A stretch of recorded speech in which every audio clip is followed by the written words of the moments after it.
provided with love, care and lot of opportunities to develop and learn in early childhood. early childhood बोले तो 2 से 6 वर्ष के दौरान क्वेश्चन ये कहता है आपसे कि बच्चों को ढेर सारा प्यार आपको देना चाहिए, केयर करनी चाहिए उनकी, उनका देखभाल है ना, warmth and lot of opportunities to develop and learn in early childhood. बहुत सारे अवसर खेलने के, कूदने के, डेवलप होने के मिलने चाहिए बच्चे को. तो देखभाल और बहुत सारे अवसर प्रदान करने चाहिए. कब? प्रारंभिक या पूर्व बाल्यावस्था जिसको हम कहते हैं. पूर्व बाल्यावस्था 2 से 6 वर्ष. तो यहाँ बच्चा खेले कूदे, उसको प्यार दिया जाए, है ना, उसकी केयर की जाए, उसको प्रेम मिले और बहुत सारी अपॉर्चुनिटीज मिले जिसमें बच्चा खेल कूद करके अपनी समझ विकसित करे, प्ले वे में जाए. ये वही एज है, ठीक है ना. इसी को हम अंजलि क्या कहते हैं? प्री ऑपरेशनल स्टेज भी कहते हैं पियाजे की भाषा में. ठीक है, ये वही एज है जिसमें बॉर्नवीटा का एड आपको ये बताता है कि बच्चे के दिमाग का विकास 90% दिमाग का विकास 5 वर्ष की उम्र तक हो जाता है. यानी ये बहुत ही क्रूशियल एज है, महत्वपूर्ण अवस्था है. ये बात तो सही है कि अर्ली चाइल्डहुड में हमें ये सारे अवसर देने चाहिए. कोई नेगेटिव बात तो नहीं है कि अवसर ना दें, कोई रीजन तो नहीं है हमारे पास कि अवसर मत दो. तो ये ए इज ट्रू. इतना पढ़ के हमें समझ में आ गया एक स्टेटमेंट. आपको इसको देख के घबराना नहीं है ना, आपने घबराना नहीं है. आपको पहले स्टेप ए चेक करना है, फिर आर चेक करना है. और जितने ज्यादा क्वेश्चन ये वाले प्रैक्टिस कर लोगे उतनी स्पीड बढ़ जाएगी, पेपर में समय कम लगेगा सॉल्व करने में. क्योंकि इसका एक ड्रॉबैक यही है, ये क्वेश्चन उतने मुश्किल नहीं होते बट समय ज्यादा ले लेते हैं आपसे सॉल्व करने में. रीजन क्या है इसका जो इन्होंने दिया है? आर क्या है? Outcome of severely deprived childhood can be easily modified in later years. यानी जो गंभीर रूप से वंचित बाल्यावस्था के परिणामों को बाद के वर्षों में बदलना बहुत आसान होता है. यानी सीवियरली डेप्राइव्ड चाइल्डहुड यानी बचपन में अगर प्रेम नहीं मिला, खाना ठीक से नहीं मिला, प्रेम नहीं मिला, तो आगे ट्रस्ट से लेकर के और बहुत सारे कॉन्फिडेंस से लेके, सेल्फ एस्टीम से लेके बच्चे में बहुत सारी दिक्कतें बाद में वो महसूस करेगा क्योंकि बचपन में प्रेम नहीं मिला या केयर नहीं मिली या खेलने कूदने के अवसर नहीं मिले. तो जितना बेहतर विकास हो सकता था, चाहे वो मानसिक रूप से हो, शारीरिक रूप से हो, पोषण जिसको हम कुपोषण का शिकार कहते हैं ना, वो आमिर खान वाला ऐड आता था टीवी में कि भारत में इतने बच्चे जो है हर साल कुपोषण के शिकार होते हैं. यानी माल न्यूट्रिशन जितना मिलना चाहिए, जिसको हम कहते हैं कि एक हमारी संतुलित आहार की जब हम बात करते हैं कि जिस आहार में सारे ही पोषक तत्व समान मात्रा में हो, बैलेंस डाइट जिसको हम कहते हैं, वो भी नहीं मिला बच्चे को. बचपन में खेलने का भी मौका नहीं मिला, खाने को भी ठीक से नहीं मिला, प्रेम भी ठीक से नहीं मिला, तो इमोशनली भी बैंड बज गई. तो ये सब का जो प्रभाव है इसको आप बाद में इजीली चेंज कर सकते हैं, ये कहना गलत होगा. जो शुरुआती बचपन, ये पूरी डिबेट है कि अर्ली वर्सेस लेटर डेवलपमेंट की, कि जो आपके पूरे जीवन के शुरुआती साल हैं, अगर वहां पे कमी रह गई तो आप उसको ठीक नहीं कर पाओगे लाइफ लॉन्ग भी. वो जो वंचित रह जाना है, क्योंकि अर्ली लाइफ एक्सपीरियंसेस का प्रभाव ज्यादा होता है बाद वाले से. बचपन नहीं भूलते हो आप. आपके पास आज कितने भी पैसे आ जाएं, अगर गरीबी में बहुत ज्यादा सीवियर गरीबी आपने देखी है बचपन में, तो वो कहीं ना कहीं एक डर रहता है. या फिर सेक्सुअल अब्यूज बच्चे के साथ बचपन में अगर हुआ है, तो वो कितना भी पावरफुल क्यों ना हो जाए कल को, फिर भी वो सेफ महसूस ना करना कहीं ना कहीं साथ चलता है. तो बहुत मुश्किल है. बहुत सारे साइकोलॉजिस्ट, बहुत सारी काउंसलिंग के बावजूद भी पूरी तरह से इंपैक्ट को नल एंड वॉइड नहीं कर सकते हम, जो शुरुआती बचपन में हुआ है इंपैक्ट. इवन फ्रॉइड तो कहते हैं 7 साल तक आपकी पर्सनैलिटी फॉर्म हो गई, उसके बाद तो बस गेम है. तो ये कहना यहाँ पे गलत है. ये स्टेटमेंट ही अपने आप में गलत है कि गंभीर रूप से वंचित बाल्यावस्था के परिणामों को बाद के वर्षों में आप ऐसे बदल देंगे. शुरुआत का जीवन जो है नींव है आपके लिए, नींव ही खराब हो जाएगी तो दिक्कत होगी. ज्यादातर मनोवैज्ञानिक इस बात से सहमत हैं. तो ये ए तो सही था कि भाई केयर दो. क्यों दो केयर? क्योंकि ये सब चीजें अच्छे से बच्चे को विकसित करने में मदद करेंगी. लेकिन ये डेप्राइव्ड चाइल्डहुड को आप रिवर्स कर देंगे तो आपको भी पता है कि डेवलपमेंट में रिवर्स नहीं होता. आप क्या कर सकते हो? करेक्शन कर सकते हो, मॉडिफिकेशन कर सकते हो, अमेंडेबिलिटी कर सकते हो, है ना, संशोधन कर सकते हो, लेकिन डेवलपमेंट में रिवर्स गियर नहीं होता. ऑटो की तरह पीछे धक्का मार के ले जाना पड़ता है. तो आप रिवर्स में जाकर के ठीक नहीं कर पाओगे जो अर्ली चाइल्डहुड, जो मेन विकसित होने की उम्र थी बच्चे की, अगर उस समय पे चीजें नहीं मिल पाई तो ए तो रॉन्ग हो गया, ये आर तो रॉन्ग हो गया. सिंपल है. फिर तो इसमें थर्ड स्टेप चेक करने की जरूरत नहीं है कि आर ए के लिए सही है कि नहीं है. ये तो अपने आप में स्टेटमेंट गलत है. आपकी पेडागोजिकल नॉलेज ये बता देगी. तो A is true but R is false. Simple है.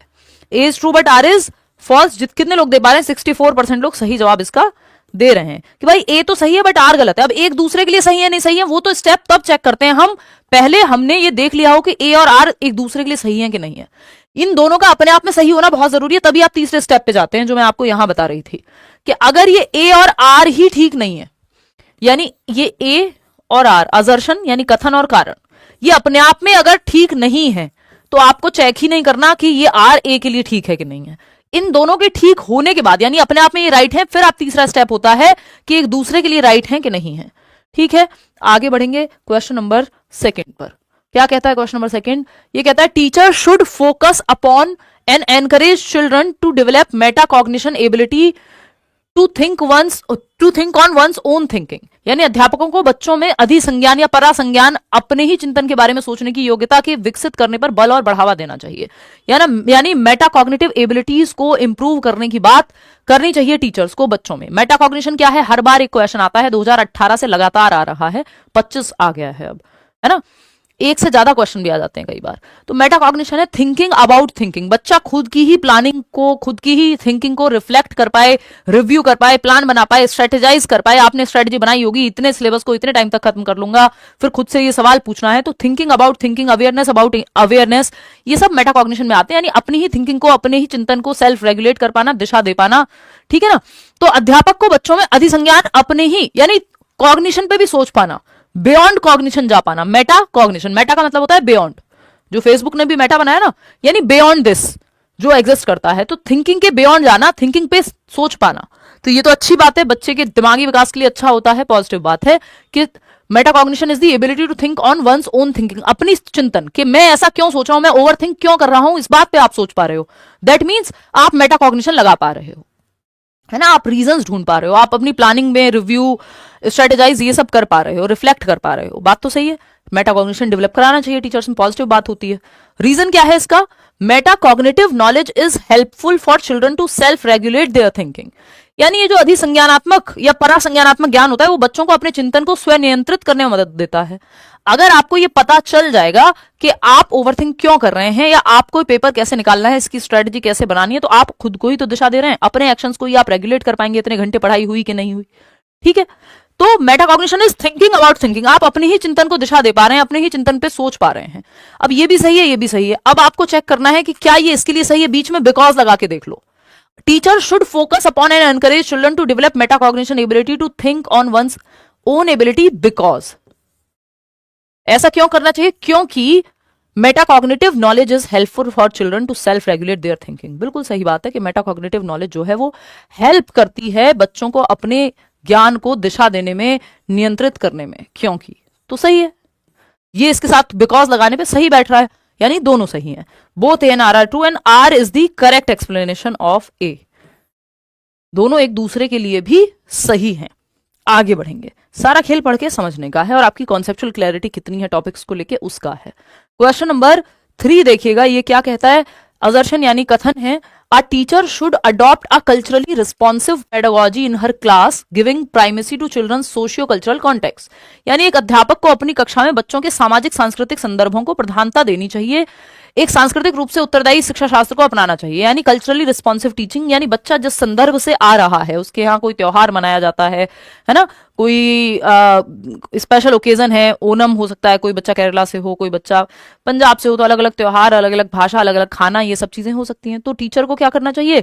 कल्चरली रिस्पॉन्सिव पेडागोजी को अपनाना चाहिए, जहां giving primacy to children socio cultural context, वो जिस संदर्भ से आता है, जिस तरह का खाना लाता है, जिस तरह की भाषा लाता है, उस चीज को आप एक्सेप्ट करते हैं, है ना। तो बात तो सही है। रीजन क्या है इसका? Schools need to follow structured. ये ऐसा ही है जैसे आपका एक दोस्त है जो मुस्लिम है, आपका एक दोस्त है जो पंजाबी है, आप हैं जो क्रिश्चियन है, एक व्यक्ति है जो हिंदू है, चारों एक दूसरे के त्योहार पे घर जाते हैं। अभी वो होम बाउंड एक मूवी आई थी ना, तो वो देख रहे हैं कि वो ईद पे उसके घर खाने जा रहा है और ये दिवाली पे आ रहा है। दो दोस्तों की कहानी है बेसिकली। तो टीचिंग, अगर टीचर क्लासरूम से अगर बच्चे ने ये सीखा हो कि हाँ सभी कल्चर के लोग शांति से रह सकते हैं, तो ये अच्छी बात होगी। रीजन क्या है? Schools need to follow structured uniform curriculum and individual differences should not be considered in the classroom. ये कह रहे हैं यूनिफॉर्म करिकुलम, यानी स्ट्रक्चर्ड यूनिफॉर्म करिकुलम अपनाना है। यूनिफॉर्म कपड़ों में अच्छी लगती है, मेथड्स में अच्छी नहीं लगती। ये बात मैं बहुत बार कहती हूं कि यूनिफॉर्म मेथड्स नहीं होने चाहिए, स्टैंडर्डाइज्ड मेथड्स नहीं होने चाहिए। ये हम टैग वर्ड्स कल करेंगे, उसमें भी आएगा। यूनिफॉर्मिटी सिर्फ कपड़ों में अच्छी लगती है कि यूनिफॉर्म एक जैसी पहन के आ गए बच्चे, अमीर गरीब का फर्क नहीं है, ज्यादा समय नहीं व्यर्थ हुआ। लेकिन मेथड्स में डिफरेंशिएटेड इंस्ट्रक्शन अच्छी लगती है, इंडिविजुअल डिफरेंसेस होने चाहिए। यूनिफॉर्म मेथड्स ठीक नहीं होते, ये अपने आप में गलत है ना, कि इंडिविजुअल डिफरेंसेस का ध्यान मत दो भाई। इंडिविजुअल डिफरेंसेस का ध्यान नहीं दोगे तो रोबोट्स बन जाएंगे। हर बच्चा अलग है, किसी के घर में कोई भाषा बोली जाती होगी, किसी के घर में कोई खाना खाया जाता होगा, किसी के घर में कोई और त्योहार मनाया जाता होगा। तो ये कह रहे हैं इंडिविजुअल डिफरेंसेस का ध्यान मत दो। तो ये तो सही था, ये आर गलत हो गया इसका, ये अपने आप में ही गलत है। तो फिर तीसरा स्टेप चेक करने की जरूरत नहीं है कि इसके लिए गलत है या नहीं है। जो अपने आप में ही गलत है वो किसी के लिए सही क्या होगा? भाई सिंपल बात है ना, अगर आर पहले ही गलत हो जाए तो उसको ए के लिए क्या चेक करना? जो आदमी खुद में बर्बाद है वो किसी के लिए भी क्या सही है? पहले तो आपको अपने लिए ठीक होना है ना। तो आर तो गलत ही है यहाँ पे, ए ट्रू है। A is true but R is false, third option, जो कि आप लोग 75% लोग दे ही रहे हैं। बात सही है, बहुत बढ़िया। कोई क्लास का टाइम बता दो। रेखा जी मत पूछे टाइम, टाइम हमारा फिक्स नहीं हो पा रहा है। हमारी कोशिश तो रहती है कि 9 बजे करें, बट 9:30, पौने 10, 10 ऐसे चल रहा है।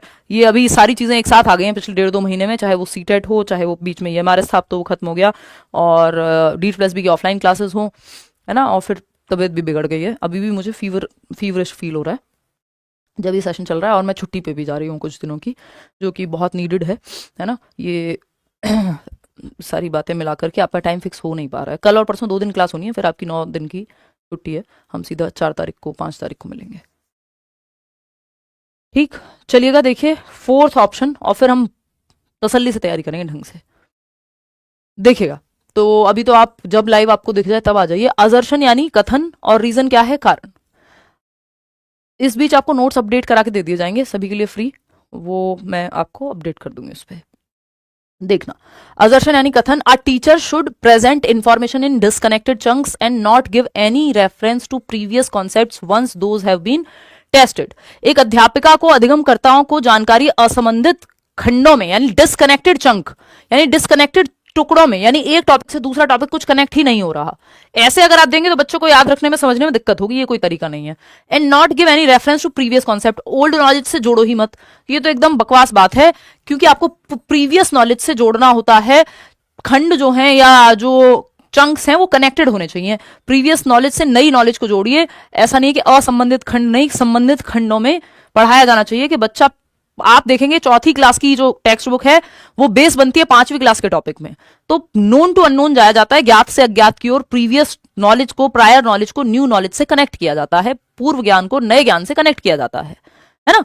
तो ये कहना तो गलत हो गया। Learning occurs in a linear manner, देखिएगा ध्यान रखिएगा, कोई भी जो प्रक्रिया है यानी प्रोसेस है, लर्निंग क्या है? एक प्रोसेस है। सोशलाइजेशन क्या है? एक प्रोसेस है।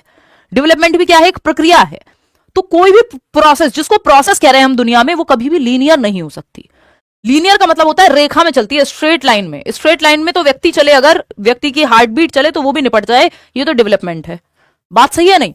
तो कोई भी प्रोसेस दुनिया में स्ट्रेट लाइन में नहीं चल सकती, चाहे वो आपका डेवलपमेंट हो, सामाजिकरण यानी सोशलाइजेशन हो, कि समाज के तौर तरीके, नियम, कायदे, कानून कैसे सीखते हैं आप, और चाहे वो लर्निंग क्यों ना हो। ये सब स्पाइरल प्रोसेसेस हैं, कॉम्प्लेक्स प्रोसेसेस हैं अगर मैं कहूं तो, ठीक है ना। तो ये आगे पीछे तो जाएंगी या कॉम्प्लेक्स हैं, ग्रेजुअली होंगी, लीनियर नहीं है कि सेम गति से, कि कल 2% सामाजिकरण हुआ, 2% कल सीखा, 2 ही आज सीखा, 2 ही परसों सीखा, 2 ही उसके अगले दिन सीखे। किसी दिन आप कम सीखते हैं, किसी दिन आप ज्यादा सीखते हैं, किसी दिन आप ज्यादा घंटे पढ़ते हैं फिर भी कम सिलेबस कवर होता है, किसी दिन आप कम घंटे पढ़ते हैं और आपकी इफेक्टिविटी या प्रोडक्टिविटी इतनी होती है कि आप ज्यादा कवर कर पाते हैं। तो ये स्ट्रेट लाइन कुछ नहीं है कि 2 + 2 + 2 दूनी 4, 2 दूनी, ये उसी हिसाब से नहीं, मैथमेटिक्स नहीं है ना। प्रोसेस कोई भी मैथमेटिक्स नहीं है कि आप मान लीजिए स्विमिंग सीखने गए, जितना आपने शुरू के 2 दिन में सीखा उतना ही आप अगले 2 दिन में भी सीखेंगे। हो सकता है कुछ दिन आपको लगे यार आपको कुछ समझ ही नहीं आ रहा, फिर आप देख रहे हैं यार इतने मजबूत हो गए आप जिसकी हद नहीं है। तो लीनियर नहीं होती कोई भी प्रोसेस, रेखीय नहीं हो सकती, यानी सीधी रेखा में नहीं चल सकती। वो आपने मूवीज में खूब देखा होगा, नाटकों में खूब देखा होगा, टीवी सीरियल्स में, कि जो पल्स है व्यक्ति की ऐसे ऐसे चल रही होती है, अगर वो ऐसे हो जाए स्ट्रेट लाइन तो बंदा खत्म, tata bye bye finish, RIP rest and peace. तो ऐसे ही सारी प्रोसेस जो है वो ऊपर नीचे होके चलती हैं, कॉम्प्लेक्स होती हैं, स्पाइरल वे में जाती है, ना कि लीनियर वे में। तो ये तो हम कह नहीं सकते कि लर्निंग जो है लीनियर प्रोसेस है, सीधी रेखा में चलेगी, नहीं। तो ये भी गलत और ये भी गलत। बहुत ही बढ़िया, both A and R are false. क्या है? दोनों फॉल्स हैं, बच्चे की भलाई की बात नहीं हो रही है यहाँ पे, सिंपल है। Both A and R are false, A और R दोनों गलत हैं। आगे बढ़ेंगे, आगे बढ़ेंगे नेक्स्ट क्वेश्चन पे। नेक्स्ट क्वेश्चन क्या है? क्वेश्चन नंबर 5 है असर्शन और रीजन। क्या कहता है असर्शन और रीजन? कथन क्या है भाई? ये कहता है a teacher encourages students to make a presentation about their local heritage for the school project.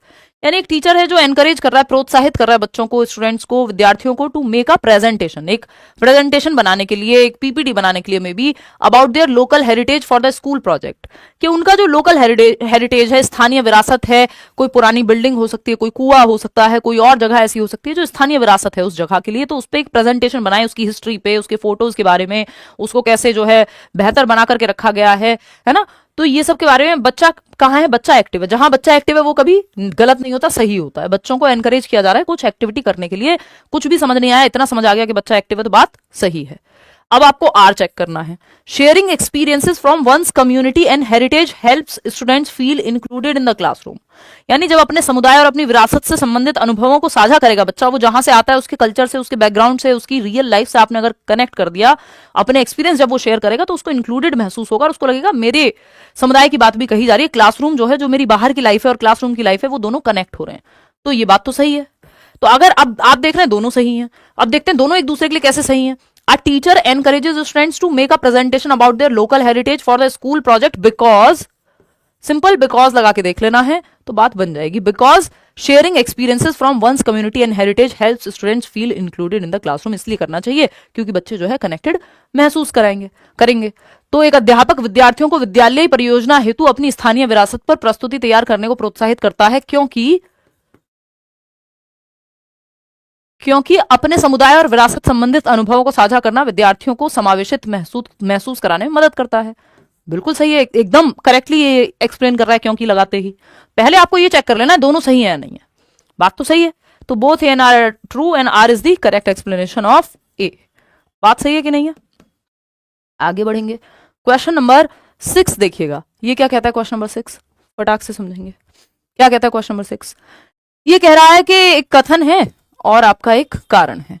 Proper nutrition, adequate sleep and physical activity promote children's abilities to engage in social interaction which in turn stimulates cognitive growth.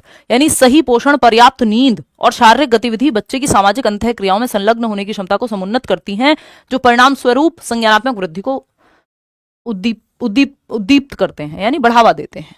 यानी बच्चे को अगर proper नींद मिल रही है, proper diet मिल रही है, physical activity खेलने कूदने को मिल रहा है, तो बच्चे की जो एबिलिटीज हैं to engage in social interaction वो बेहतर होंगी, which in turn stimulates cognitive growth, और जिससे उसका दिमागी विकास भी अच्छा होगा। भाई जब प्रॉपर खाना मिल रहा है, प्रॉपर न्यूट्रिशन मिल रहा है, प्रॉपर फिजिकल एक्टिविटी मिल रही है, सोशली ग्रुप में खेलने कूदने को मिल रहा है, फिर बातचीत भी करने को मिलेगी, तो इससे क्या होगा, दिमाग का विकास भी बेहतर होगा। जब बाकी सारे टाइप ऑफ डेवलपमेंट पॉजिटिव हैं तो बात तो सही है, राइट है ये बात, गलत तो नहीं कह सकते। रीजन क्या है, all domains of development are inter related and influence each other. ये बात भी सही है कि विकास के सारे प्रकार, physical, cognitive, social, emotional, PCSE, यानी शारीरिक विकास, संज्ञानात्मक विकास, जिसको दिमाग का विकास कहते हैं, सोशल और इमोशनल। भाई अगर आपकी हेल्थ अच्छी नहीं होगी तो आप 4 लोगों में बैठने का भी मन नहीं करेगा, खेलने का भी मन नहीं करेगा, है ना, खेलने का मन नहीं करेगा, आप बातें नहीं करेंगे, आपने जो सीखा वो आप डिस्कस नहीं करेंगे, तो आपकी सोच भी विकसित नहीं होगी, इमोशंस भी, आपको 4 लोगों में बैठना नहीं आएगा, जरा सी बात पे आप हर्ट होके हो जाएंगे। तो ये क्या होगा, ये हो जाएगा, विकास के सभी पहलू जो है अंतः संबंधित होते हैं, ये बात सही है। और इसलिए हमें क्या करना चाहिए, बच्चों को एक्टिविटीज में इन्वॉल्व होना चाहिए। तो बिकॉज लगा लो या क्योंकि लगा लो, दोनों बातें एक दूसरे के लिए सही हैं और दोनों आपस में भी सही हैं। तो A is the correct explanation of A. बात सही है नहीं? चलिए, बहुत खुशी की बात है, आगे बढ़ते हैं नेक्स्ट क्वेश्चन पे। क्वेश्चन नंबर 7 देखिएगा, असर्शन और रीजन की बात हो रही है। किसकी? असर्शन और रीजन की बात हो रही है। और यहां पे बात जब हम करते हैं कथन और कारण की, तो देखते हैं assertion और reason. It is important to encourage children to speculate over causes of various phenomenon occurring around them. यानी ये महत्वपूर्ण है कि बच्चे के आसपास होने वाली विभिन्न घटनाओं के कारणों का अंदाजा लगाने के लिए बच्चे को बढ़ावा दिया जाए, कि स्पेक्यूलेट किया जाए कि आसपास जो हो रहा है वो क्यों हो रहा है ना, कि अगर बारिश बहुत ज्यादा हो रही है तो क्यों हो रही है, ट्रैफिक बहुत ज्यादा है तो क्यों है। बच्चे को अंदाजा लगाने का, सोचने का, रिफ्लेक्ट करने का आप मौका दीजिए। इससे क्या होगा, बच्चा एक्टिव होगा, उसकी थिंकिंग, रीजनिंग, प्रॉब्लम सॉल्विंग, ये सब को बढ़ावा मिलेगा। तो बच्चों को आप महत्व दे रहे हैं, एनकरेज कर रहे हैं, प्रोत्साहित कर रहे हैं एक्टिव रहने के लिए। बच्चा कुल मिलाकर के एक्टिव है, जहां बच्चा एक्टिव है वो बेस्ट है। अंदाजा लगाने के लिए बढ़ावा दे रहे हैं, इसका मतलब वो सोचेगा। रीजन क्या है इसका, children seek to understand the causes of everything they see around them and these causal explanations lead them towards construction of mini theories. यानी बच्चे अपने आसपास दिखी हर घटना का कारण खोजना चाहते हैं, क्यूरियस होते हैं ना, जिज्ञासा है, जानना है उन्हें क्यों हो रही है कोई चीज, और उनकी कारक व्याख्या ये जो उनका कॉजल एक्सप्लेनेशन है कि कोई चीज कॉज एंड इफेक्ट क्यों होता है, बारिश हुई है पानी भरेगा, क्यों हो रहा है, उन्हें लघु सिद्धांतों के निर्माण की ओर ले जाता है। यानी वो अपनी मिनी थियरीज बनाते हैं कि ये इसलिए होता है, अपनी एक समझ बनाते हैं दुनिया की। बात सही है। तो ये दोनों ही बातें सही है। तो ये हम क्यों कह रहे हैं कि स्पेकुलेट करने दीजिए, क्योंकि वो अपनी एक समझ बनाएंगे, बिकॉज वो अपनी एक समझ बनाएंगे, दोनों एक दूसरे के लिए सही हो गए, है ना। एक ये इसका जो रीजन है एकदम सही है कि आप उनको मौका देंगे, एनकरेज करेंगे अपने कॉन्सेप्ट बनाने के लिए, तो एक्टिव होंगे अगर वो, तो अपने कॉन्सेप्ट बनाएंगे। रीजन सही है। A and R are true and R is the correct explanation of A. 95% लोग सही जवाब इसका दे रहे हैं। आगे बढ़ जाएंगे हम इसके साथ। क्वेश्चन नंबर 8 देखिएगा। असर्शन और रीजन की जब हम बात कर रहे हैं तो ये क्या कहता है भाई, ये कहता है असर्शन की जब हम बात कर रहे हैं, कथन, teacher should make efforts to connect new concepts to children's prior experience at home. यही बात तो हम कर रहे थे कि अध्यापिका को या अध्यापक को नए संप्रत्यों को, नए कॉन्सेप्ट को, नए टॉपिक्स को बच्चों के पूर्व अनुभवों से, यानी ओल्ड नॉलेज से बच्चे के जोड़ने का प्रयत्न करना चाहिए। यानी नोन टू अननोन। नया टॉपिक क्या है, अननोन है, बच्चे के लिए अज्ञात है। जो वो पहले जानता है वो ज्ञात है, नोन है। तो नोन टू अननोन लेके जाएंगे आप उसको, जो प्रीवियस नॉलेज है बच्चे की उससे न्यू नॉलेज को कनेक्ट करेंगे। ये बात कोई गलत है, सही है। जो बच्चे ने घर पे सीखा है और जो आप उसको सिखा रहे हैं, यानी जो वो जानता है और जो वो नया जानेगा, उन दोनों को कनेक्ट कर दीजिए, अच्छी बात है। रीजन क्या है, learning is a continuous process that takes place outside the school as well.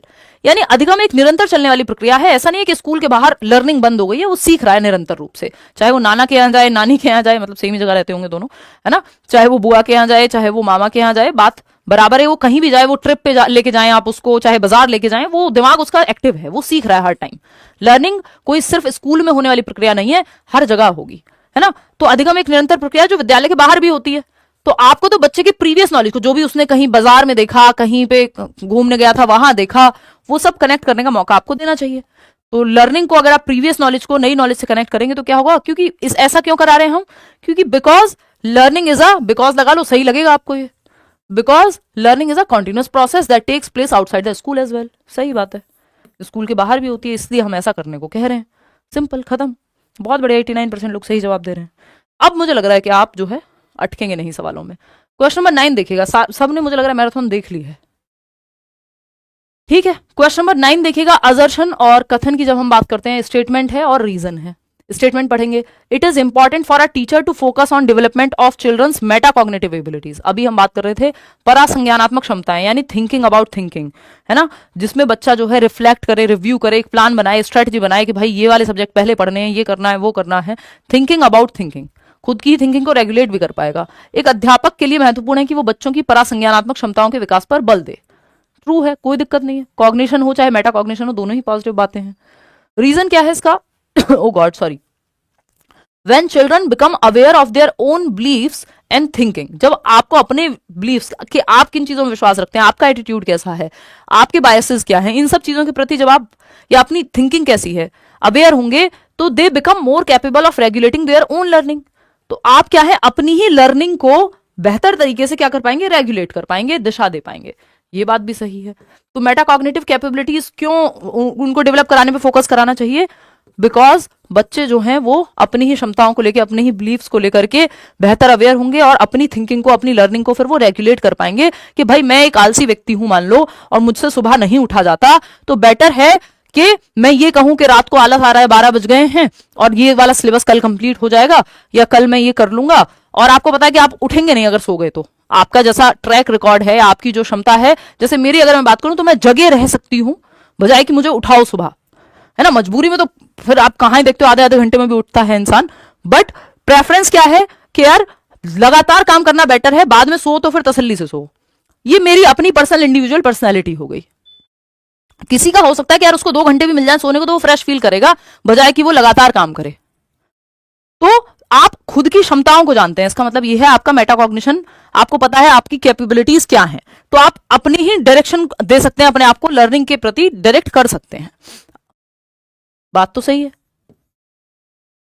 आपको पता है आपका वीक एरिया कौन सा है, आपको पता है आपका स्ट्रॉन्ग एरिया कौन सा है और वीक कौन सा है, आप स्वॉट एनालिसिस कर सकते हैं। तो आप उस हिसाब से अपना प्लान बनाते हैं कि यार मैथ्स में इस बार टाइम ज्यादा दूंगा क्योंकि पिछली बार दिक्कत हो गई थी, मेरा मैथ्स वीक है। इसका मतलब आप अपनी ही क्षमताओं को, अपने आप को देख पा रहे हैं और उस हिसाब से फिर आप गाइड कर पाएंगे। तो बात तो सही है। तो because when children become aware of their own beliefs and thinking, वो कैसे सोचते हैं तो वो बेहतर कैपेबल बनते हैं अपनी लर्निंग को रेगुलेट करने के। तो ए भी सही है और ए और आर दोनों एक दूसरे के लिए भी सही है। जो आर है वो करेक्ट एक्सप्लेनेशन है ए की। 96% लोग सही जवाब दे भी रहे हैं। आगे बढ़ेंगे नेक्स्ट क्वेश्चन पे। क्वेश्चन नंबर 10 क्या कह रहा है, फटाक से देख लेते हैं। असर्शन है यानी स्टेटमेंट है, देखिएगा फटाक से, फटाफट पढ़िएगा इसको। कथन कहता है, a teacher should not give space to discuss children's explanation of various phenomenon. देखिए एक बात मैं सालों से लगातार कह रही हूं, आपको देखना बच्चा जहां एक्टिव है वो बात पॉजिटिव है। बच्चा यहाँ एक्टिव नहीं लग रहा हमें कि एक अध्यापक को बच्चों की विभिन्न घटनाओं के बारे में व्याख्या की चर्चा को कोई स्थान नहीं देना चाहिए, यानी बच्चों की चर्चा को स्थान ही मत दो, यानी बच्चों को एक्टिव मत रखो, पैसिव बना दो। तो जो बच्चे को एक्टिव नहीं रख रहा, जो ऑप्शन वो सही नहीं हो सकता। सिंपल बात, जब तक ये ना कहा हो कि कौन सा सही नहीं है तो ये तो गलत हो गया। रीजन क्या है इसका, children are not capable of developing causal explanation on their own, के बच्चे जो है कारक व्याख्या नहीं निकाल पाते, यानी एक चीज से दूसरी चीज के बीच में क्या रिलेशन नहीं निकाल पाएंगे। ये आप कैसे मान ले रहे हैं भाई, कर पाएंगे बच्चे, अपने अनुभव के आधार पर निकाल पाते हैं जितना निकालते हैं। तो ये नॉट कैपेबल कहना तो अपने आप में ही गलत हो गया। तो दोनों ही गलत हैं, both A and R false, and आगे की बात बचती नहीं है। 88% लोग सही जवाब दे रहे हैं इस बात का। चलिए आगे बढ़ते हैं, क्वेश्चन नंबर 11 देख लेते हैं। देखिए ये क्वेश्चन बस लेंथी है पढ़ने में, ऐसा नहीं है कि कोई बहुत मुश्किल सवाल है ना, वो हो नहीं सकते क्योंकि अगर आपने सारे टॉपिक्स को ठीक से पढ़ा है तो ऐसा थोड़ी कि कहीं चांद से मून से आएंगे क्वेश्चंस निकल करके। आपका कॉन्सेप्ट कितना क्लियर है ये सवाल आपके चेक कर लेते हैं और थोड़ा सा पढ़ के आप कितना समझ पाते हैं।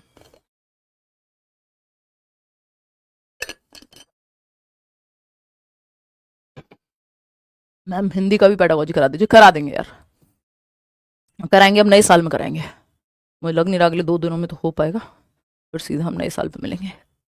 ओ गॉड, देखिएगा क्वेश्चन नंबर 11 है, असर्शन क्या कहता है, यानी कथन क्या कह रहा है, teachers must encourage children to share the naive और intuitive theories that they construct, जिसको मिसकंसेप्शन या ऑल्टरनेटिव कॉन्सेप्शंस भी कहते हैं, कि बच्चों द्वारा निर्मित सहज या अंतर्ज्ञान सिद्धांतों को उन्हें साझा करने के लिए उन्हें प्रोत्साहित करना चाहिए। टीचर्स को जो भी बच्चे के अपने अनुभव के आधार पर, चाहे वो लॉजिकली गलत हो, बच्चे को लगता है उसने तालाब में हरे रंग का पानी देखा तो वो कह रहा है मैंने तो ग्रीन कलर का वाटर भी देखा है।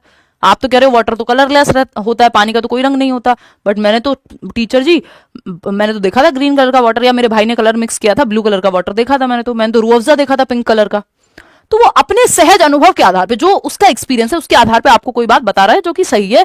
टीचर्स को एनकरेज करना चाहिए, प्रोत्साहित करना चाहिए। कुल मिला के बच्चा एक्टिव है, और बच्चा जहां एक्टिव है वो ऑप्शन कभी भी गलत नहीं होता। रीजन क्या है इसका, all children start off with preconceptions of reality and these conceptions influence their understanding in schools। यानी सारे ही बच्चे जो है वो शुरुआत कहां से करते हैं, स्टार्ट ऑफ कहां से करते हैं, अपने प्रीकॉन्सेप्शंस से। प्रीकॉन्सेप्शंस मतलब प्री कॉन्सेप्ट, अपने पूर्व अनुभव के आधार पे जो उन्होंने सोचा है, जो कॉन्सेप्ट है, जरूरी नहीं है वो लॉजिकली साइंटिफिकली सही हो, वहां से वो शुरू करते हैं पूर्व संकल्पनाओं से, और विद्यालय में उनकी समझ को ये संकल्पनाएं प्रभावित करती हैं। यानी जो उन्होंने प्रीवियस नॉलेज अपनी बनाई है, प्री कॉन्सेप्ट बनाए हैं, ये जो कॉन्सेप्ट है इन्फ्लुएंस करते हैं उनकी अंडरस्टैंडिंग, वो स्कूल में कैसे सीखेंगे। तो वो कह रहा है ना, जब आप वाटर इज कलरलेस कह रहे हैं तो बच्चा कह रहा है मैंने तो देखा है कलरफुल वाटर, तो अब चर्चा होगी तो ये जो वो सीख रहा है प्रीवियस नॉलेज उसकी यहां पे आएगी, क्लासरूम में हेल्प करेगी बेटर क्लैरिटी के लिए। तो दोनों बातें सही हैं, ये बातें एकदम सही है कि वो कंस्ट्रक्ट करते हैं, बिकॉज अब यहां पे बिकॉज लगा लो अपने आप सही हो जाएगा, कि बच्चों द्वारा निर्मित सहज या अंतर्ज्ञान सिद्धांतों को उन्हें साझा करने के लिए उन्हें प्रोत्साहित करना चाहिए। क्योंकि भाई अगर आप प्रोत्साहित नहीं करोगे तो क्या होगा, ऐसा तो हो नहीं सकता किसी भी बच्चे ने कभी कोई अपने कॉन्सेप्ट नहीं बनाए होंगे, बच्चा तो बनाएगा। जब वो दुनिया में जी रहा है तो अपने कुछ अनुभव के आधार पर, अपने सहज अनुभव के आधार पर वो अपने प्री कॉन्सेप्शंस बनाएगा। जरूरी नहीं है कि वो लॉजिकली साइंटिफिकली ट्रू हो, तो नाइव कॉन्सेप्शन तो बनेंगे, मिसकॉन्सेप्शंस तो बनेंगे, क्योंकि सभी बच्चे वास्तविकता की पूर्व संकल्पनाओं से आरंभ करते हैं अपनी एक कहानी से। तो ये बात सही है, A and R are true and R is the correct explanation. 87% लोग सही जवाब दे रहे हैं। आज तो आप लोग बहुत ही बढ़िया जवाब दे रहे हैं, मतलब आप इनमें गड़बड़ नहीं करने वाले। क्वेश्चन नंबर 12 देखिएगा, humans are able to learn and remember new things in motor and cognitive domains throughout their life span.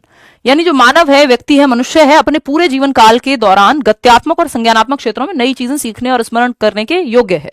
यानी आप 60 साल के हैं तब भी आप बैडमिंटन खेलते रह सकते हैं, मोटर स्किल्स पे काम करते रह सकते हैं, जिम जा सकते हैं, कॉग्निटिव एबिलिटीज नई नई चीजें सीखते रह सकते हैं, सोचते रह सकते हैं, किताबें पढ़ते रह सकते हैं। ठीक है ना। हाँ, मैं 25 तारीख से 4 तारीख तक बाहर हूं, ठीक है, कोई बात नहीं, उस पर हम चर्चा कर लेंगे। अभी तो 2 दिन है, कल भी क्लास लूंगी, परसों भी लूंगी, ठीक है। तो इतने आप सारी जो मैराथन है, नोट्स वगैरह हैं, वो सब पढ़िएगा, प्रीवियस सेशंस देखिएगा, फिर आकर के हम बढ़िया से काम करेंगे, इतने मेरी तबीयत भी होपफुली सही हो जाएगी। Humans are able to learn and remember new things in motor and cognitive domains throughout their life span. ये बात एकदम सही है, ठीक। रीजन क्या है इसका? ये कह रहे हैं outcome of a severely deprived childhood can be easily changed in later years. ये बात आप दिमाग में बिठा लीजिए, जो बचपन में कमी रह गई है उसको आप पूरी तरह से रिवर्स नहीं कर सकते हैं, आप मॉडिफाई कर सकते हैं, आप बेहतर टेक्निक से सिखा सकते हैं, लेकिन अगर बचपन का डेप्राइव्ड चाइल्डहुड है उसको आप अचानक से पूरा नहीं कर देंगे, रिवर्स नहीं कर देंगे। इसलिए तो हम कह रहे हैं कि बचपन हम क्यों आंगनवाड़ी में आटे से लेके और क्या क्या देने की बात कर रहे हैं, क्योंकि वो ऐसा टाइम है, उसके विकास का बहुत महत्वपूर्ण काल है वो जो बचपन हम कह रहे हैं, स्पेशली अर्ली चाइल्डहुड, 6 साल तक, 12 साल तक, 6 साल तक तो स्पेशली। उसके बाद फिर आप रिवर्स नहीं कर पाएंगे, जो डैमेज हो गया उसको पूरी तरह से रिवर्स करना इम्पॉसिबल है। एक गंभीर रूप से पीड़ित बचपन के परिणामों को बाद के वर्षों में आसानी से बदला जा सकता है? जी नहीं। अगर किसी गैस की वजह से या किसी गैस की चपेट में आने की वजह से या फिर खाने की न्यूट्रिशन की कमी की वजह से या बैड न्यूट्रिशन मिलने की वजह से जो डैमेज हो गया कॉग्निटिवली या फिजिकली भी बच्चे को, वो दोबारा से आप उसको ठीक नहीं कर सकते, है ना। तो इसका क्या है, ये अपने आप में गलत बात है। ये कहना सही है कि थ्रू आउट चलता है, लेकिन जो डेप्राइव्ड चाइल्डहुड है उसको आप उसकी पूर्ति नहीं कर पाएंगे, तो ये तो आर गलत हो जाएगा। ए इज ट्रू। तो आप में से कितने लोग, 63% लोग सही जवाब दे रहे हैं, A is true but R is false. तो इसका चेक करना तो बनता ही नहीं है कि रीजन सही है नहीं है, क्योंकि अपने आप में स्टेटमेंट ही गलत है, तो कहानी खत्म हो जाती है, थर्ड स्टेप पे पहुंचने की जरूरत ही नहीं है। क्वेश्चन नंबर 13 देखिएगा, ये क्या कहता है भाई पढ़िएगा फटाफट। असर्शन यानी कथन, using a set of visuals followed by discussions based on learners' prior experiences helps learners to build conceptual understanding. यानी विजुअल्स तैयार कर रहे हैं आप, visuals using a set of visuals followed by discussions, कुछ दिखाया, पिक्चर्स दिखाई और फिर चर्चा हो रही है क्लास में बच्चों के प्रीवियस नॉलेज से, पूर्व अनुभवों के आधार पे कि उन्होंने उनको ये पिक्चर अंडमान निकोबार की फोटो दिखाई गई और कहा गया तुम क्या देखते हो, तुम कभी गए हो, तुमने कभी समुद्र देखा है, इस पे बात हो रही है, फिर तो बच्चे अपने अनुभव साझा करेंगे। बात सही है। इससे क्या होगा, हेल्प करेगी ये चीज टू बिल्ड कॉन्सेप्चुअल अंडरस्टैंडिंग, बच्चे का कॉन्सेप्ट जो है वो बेहतर होगा, उसकी संकल्पनात्मक समझ को बढ़ावा देगी ये चीज कि आपने बच्चे को हवाई जहाज की फोटो दिखाई और फिर डिस्कस करने को कहा कौन कौन हवाई जहाज में बैठा है। अच्छा, फिर बच्चे बताएंगे अच्छा वो एयर इंडिया में इतने लोग जो है टकरा करके ये हो गया था, फिर वो सब अपने अपने अनुभव शेयर करेंगे, जो उन्होंने सुना होगा आसपास, जो न्यूज में देखा होगा, जो माँ बाप को चर्चा करते हुए देखा होगा। और इससे क्या होगा, चर्चा होगी तो उनकी अपनी एक कॉन्सेप्ट बिल्ड होगा, गलत चीजों पे ठीक से चर्चा होगी, क्लासरूम में करेक्ट कराया जाएगा टीचर के द्वारा, या बाकी बच्चे कुछ और कहेंगे, तो ये हेल्दी बात है कि बच्चा एक्टिव है कुल मिलाकर। रीजन क्या है इसका, learners actively construct their own knowledge by connecting new ideas to existing ideas on the basis of materials और एक्टिविटीज प्रेजेंटेड टू देम। यानी बच्चे को जो भी हम दिखा रहे हैं उसके आधार पे वो अपने पूर्व ज्ञान को कनेक्ट करेगा, उस फोटो से जो भी वो जानता है उसको कनेक्ट करेगा और जरूरत पड़ने पे अपने कॉन्सेप्ट्स को भी ठीक करेगा। बात तो सही है। तो बढ़ावा क्यों देना चाहिए, क्योंकि बच्चा बिकॉज लगा के देख लो सही है, क्योंकि बच्चा अपने नए विचारों को कनेक्ट कर पाएगा जो भी मटेरियल उसके सामने प्रेजेंट हुआ है। तो बात तो सही है, दोनों एक दूसरे के लिए भी सही है, इसमें कोई भी दो राय नहीं है। ठीक है जी, आगे बढ़ जाएं, नेक्स्ट क्वेश्चन पे चले जाएं। नेक्स्ट क्वेश्चन क्या कहता है भाई, क्वेश्चन नंबर 14 देखिएगा। क्वेश्चन नंबर 14 एक बात कह रहा है कि having a diverse classroom with students from varied social, economic and cultural backgrounds. यानी एक कक्षा है जिसमें अलग अलग सामाजिक परिप्रेक्ष्य के बच्चे आते हैं, आर्थिक स्थिति सबकी अलग अलग हो सकती है, कुछ अमीर परिवार से हैं, कुछ गरीब से हैं, कुछ मिडिल क्लास से हैं, हर तरह का बच्चा है। एंड कल्चरल बैकग्राउंड, कल्चरली भी डिफरेंट है, भाषा अलग बोलते हैं, घर में खाना अलग बनता है ना, त्योहार अलग मनाए जाते हैं, एक बच्चा केरला से है, एक बच्चा पंजाब से है, एक बच्चा आपका गोवा से है, दूसरा बच्चा आपका मध्य प्रदेश से है, तो इस तरह से मल्टीपल जगहों से भी हैं।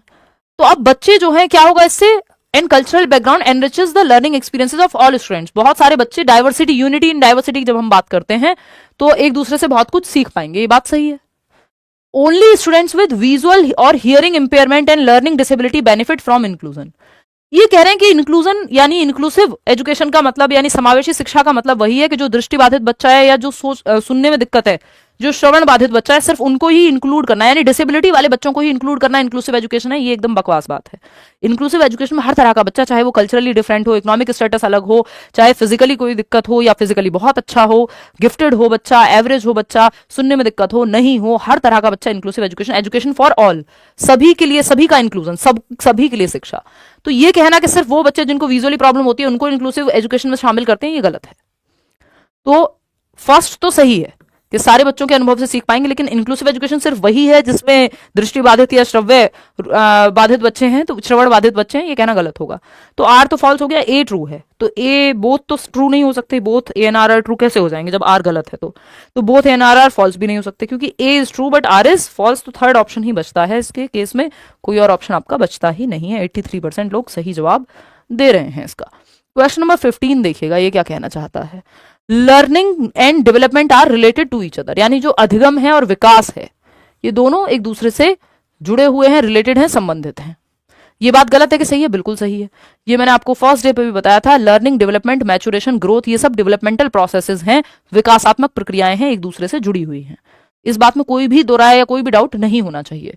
रीजन क्या है इसका? Learning creates new conditions for development. अब ये हमें देखना है कि रीजन जस्टिफाई कर रहा है कि नहीं कर रहा है। 94% लोग ए दे रहे हैं, चलो देखेंगे अभी। तो learning creates new conditions for development, यानी जो अधिगम है वो विकास के लिए नई स्थितियां सृजित करती है। यानी अगर आप कुछ सीख रहे हैं तो ये नई कंडीशंस पैदा करेगा विकास के लिए। देख लेते हैं। देखिए इंटर रिलेटेड तो है, इतनी बात तो क्लियर है। लर्निंग में हम मानते हैं कि आपने पढ़ना सीखा है ना, आपने रीड करना सीखा, रीडिंग सीखी। अब रीडिंग से क्या हुआ? आपने बहुत सारी किताबें पढ़ी, लिटरेचर पढ़ा, मूवीज देखी, मान लो आपने हिस्ट्री पढ़ी है ना, आपने रीड करना सीखा, इससे आपने हिस्ट्री पढ़ी क्योंकि आपको रीडिंग आ गई। हिस्ट्री की कोई वीडियो देखी, जानकारी जुटाई। अब रीडिंग जब आपको आती है तो आपने ये हिस्ट्री, पॉलिटी, व्हाटएवर आपने देखी, आप दुनिया घूमने गए। अब आपकी जो समझ है ओवरऑल वो बेहतर हो गई है ना, अब आपकी समझ बेहतर हो गई, यानी आपका कॉग्निटिव डेवलपमेंट हुआ इस चीज से कि पढ़ना, रीडिंग एक एफर्टफुल प्रोसेस है। लर्निंग क्या है? जिसमें एफर्ट प्लस प्रैक्टिस लगे। भाई रीडिंग आप एफर्ट मार मार के सीखते हो, ए से एप्पल, बी फॉर बॉल, ये सब कर करके आपने रीडिंग सीखा। एफर्ट और प्रैक्टिस, प्रयास से, अभ्यास से। अब ये एफर्ट प्रैक्टिस करके रीडिंग सीखी, रीडिंग एफर्ट मार मार के आप कुछ लर्न कर रहे हैं हर दिन नया, इससे आपकी समझ, आपके दिमाग का विकास होगा कि नहीं होगा? बिल्कुल होगा। तो लर्निंग क्या है? नई सिचुएशन पैदा करती है डेवलपमेंट के लिए। अगर आप कभी कुछ नया सीखते ही नहीं तो आपका डेवलपमेंट होता ही नहीं, आप अभिज्ञ ऐसे ही मर जाते अंधकार में, ठीक है ना। तो लर्निंग जो है नई सिचुएशन, नई कंडीशन पैदा करती है कई बार डेवलपमेंट के लिए। बात सही है? तो ये दोनों एक दूसरे के लिए सही है। इसमें बिकॉज भी आप चाहें तो लगा करके देख सकते हैं कि ये दोनों रिलेटेड हैं, बिकॉज लर्निंग जो है नई कंडीशंस कई बार डेवलपमेंट के लिए पैदा करती है। तो both A and R are true and R is the correct explanation of A. हम नकार नहीं सकते कि ये बात दोनों में से कोई भी गलत है, हमें मानना ही पड़ेगा। आगे बढ़ेंगे, क्वेश्चन नंबर 16 देखिएगा। क्वेश्चन नंबर 16 क्या कहता है भाई? ये कह रहा है कि एक कथन है, समीर आ 6 year old can not do task of conservation and seriation. Sameer एक 6 वर्ष का बच्चा है जो कंजर्वेशन का जो टास्क है और सीरिएशन का टास्क है वो नहीं कर पाता अभी, क्योंकि वो 6 वर्ष का बच्चा है। बात सही है नहीं? 6 वर्ष के बच्चे में कंजर्वेशन आ जाता है क्या? खुद सोचो, मैं क्यों बताऊं।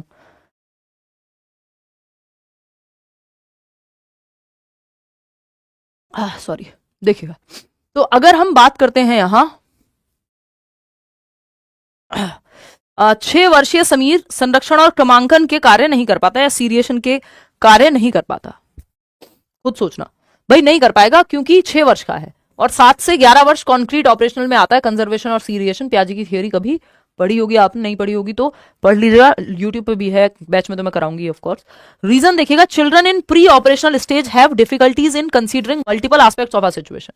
यानी प्री ऑपरेशनल स्टेज के जो बच्चे होते हैं, या प्री कॉन्क्रीट स्टेज भी ये कह सकता था चाहता तो, ठीक है ना। तो प्री ऑपरेशनल पूर्व संज्ञात्मक जो प्याजे की सेकंड स्टेज है, 2 से 7 वर्ष के बच्चे जहां आते हैं, और ये बच्चा है 6 साल का, तो ये 6 साल का बच्चा है तो ये प्री ऑपरेशनल में ही आएगा। Children in pre operational stage have difficulties in considering multiple aspects of a situation. एक सिचुएशन के मल्टीपल पहलू नहीं देख पाते वो।